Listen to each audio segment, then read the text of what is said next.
Administration eased sanctions on Iran leading up to the talks, which infuriated our closest ally in the Middle East. We're talking about Israel. Stephen Yates is former deputy assistant to the vice president for national security affairs and currently CEO of DC International Advisory. Good to see you, Stephen. Hi, Arthel. Good to be with you. Thank you. So Israeli Prime Minister Benjamin Netanyahu saying, listen, guys, this is a bad deal. It's a good deal for Tehran, but bad for all other parties involved. Does he have a point? Unfreeze some of Iran's assets while Iran agrees that for 6 months they will stop enriching uranium to weapons-grade levels. Is it another situation, Stephen, where Iran says this to appease the international community, but perhaps, as usual, doing what it wants to do? Well, I think you have an interesting challenge because Prime Minister Netanyahu can't afford the luxury of diplomats working out an elegant deal. He has to face real hard consequences of does Iran have these capabilities and does he have to rely on his own forces to deal with it? Or is this deal going to be verifiable, complete, and irreversible and enhance Israel's security as well as ours? And the history of these kinds of deals, whether with Iran or North Korea, I think would give a heavy dose of caution and modest expectations of what can really be accomplished. So then you're saying perhaps a reason to be optimistic will never be on the table. Is there ever going to be a time in this process, Stephen, that the U.S. and world leaders can trust Iran enough to take their word regarding whatever diplomatic deal that ends up being agreed to?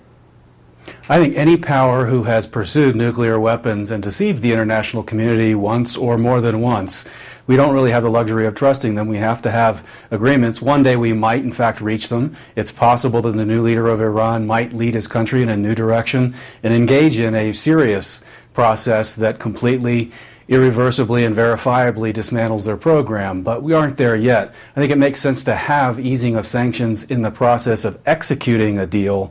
I think it was odd, though, that the administration chose to do that prior to even having the deal, just to set the atmospherics for the diplomacy. So you said that considering Iran has a new government, what might a deal look like? Well, it sounds to me like the administration is pushing the contours of a deal that would limit the degree of uranium enrichment that Iran could continue to do. It sounds as though the arrangement might leave a number of centrifuges in their possession to continue to operate. And it doesn't quite capture an alternative path to a nuclear weapon through plutonium. So it's possible that they will put all of these elements together over time, but at the moment they seem to be reaching for a limited bargain meant to buy time for ongoing negotiations. But as I say, for Israel and others in the region, once Iran arrives at this capability, they don't have time anymore for the long-term negotiations. And here's a question, Stephen. How does the U.S., along with the six world powers that they're in Geneva, track Iran's covert and mobile operations? I mean, is there any way to really know what they're up to, short of them, unfortunately, one day, God forbid, launching a long-range missile? That's the great challenge in having any kind of an arms control agreement with regard to nuclear weapons or WMD period.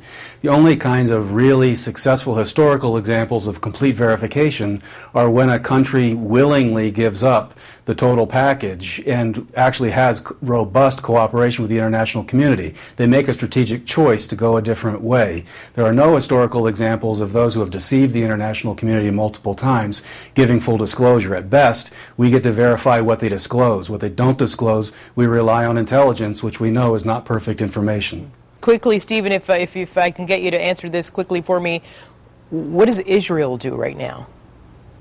I think Israel is extremely concerned, and they have to come up with any number of contingencies, assuming diplomacy fails. Stephen Yates, I have to go. I'd love to keep talking, but I'm out of time. Thanks so much for your time this afternoon. Thank you, Arthel.